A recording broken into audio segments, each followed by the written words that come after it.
والحب العصف والريحان فبأي آلاء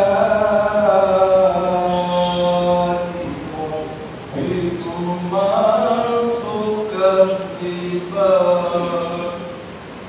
تكذبان لازار پھرتے ہیں تیرے بن نئے بہار پھرتے ہیں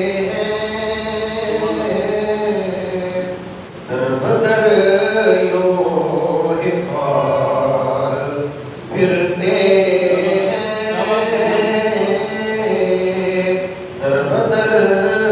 یوں حفار پھرتے میں آج اس جلسے کے ہوئے دوست محترم رسول اللہ صلی اللہ علیہ وسلم کا ہمارے آج کے محفل کے نگران کا محترم سید امجد عمر بک حیدرآبادی صاحب کا، میرے دوست جدہ حسین احمد صاحب کا، عالم دین مولانا حسینی پیرا صاحب کا، اور سقی معروف شاعر سقی سمبت صاحب کا، اور صاحب اور تمام موزی صاحب کا تائید سے شکریہ ادا کرتے ہوئے اپنی جگہ اس مشاعرے کا انعقاد ہو رہا ہے۔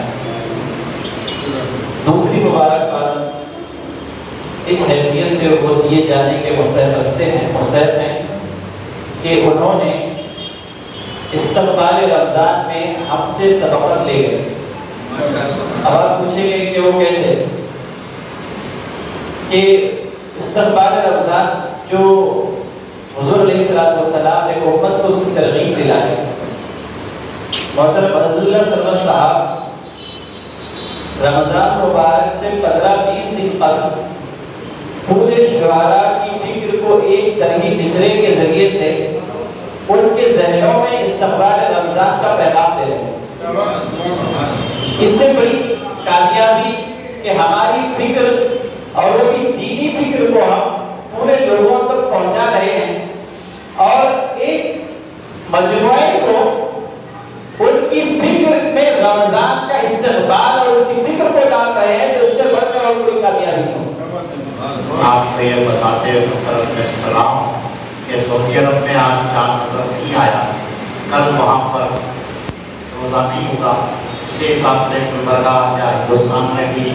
رمضان جمعہ کے دن سے شروع ہو جائے۔ تو ہم سب بہت خوش قسمت ہیں کہ ہم رمضان المبارک ہمارے اوپر سایہ فکر کر رہا ہے۔ ابھی مولانا نے بہت جامع تقریر فرمائی۔ میں یہ پروگرام چونکہ لائیو ہو رہا ہے اور پوری دنیا میں اس کو دیکھا جا رہا ہے، تو اس حوالے سے میں ایک چھوٹا سا پیغام آپ تمام کو امت مسلمہ کو دینا چاہوں گا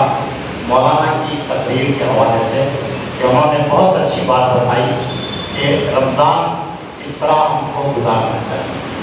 لیکن میں آپ کی توجہ اس جانب متوجہ کرنا چاہوں گا کہ رمضان کا جو دن ہوتا ہے اس میں سب سے اہم وقت کون سا ہوتا ہے؟